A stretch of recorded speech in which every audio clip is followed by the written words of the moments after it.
আসসালামু আলাইকুম বন্ধুরা। আজকের ভিডিওর শুরুটা হচ্ছে কাশফুলের ছোঁয়ায়।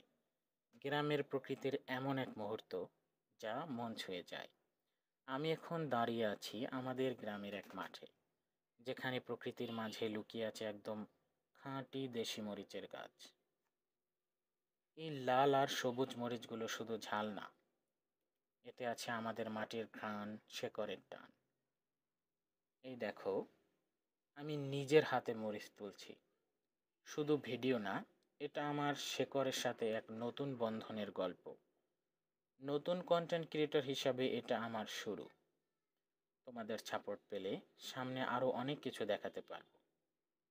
তাই বন্ধুরা, ভালো লাগলে একটা লাইক দিও, কমেন্টে জানাও কেমন লাগলো, আর শেয়ার করে পাশে থেকো। আর হ্যাঁ, সাবস্ক্রাইব করতে ভুলো না। সামনে আসছে আরও মাটির গন্ধমাখা কন্টেন্ট। ধন্যবাদ সবাইকে। সে পর্যন্ত সবাই সুস্থ থাকুন, ভালো থাকুন। আল্লাহ হাফেজ।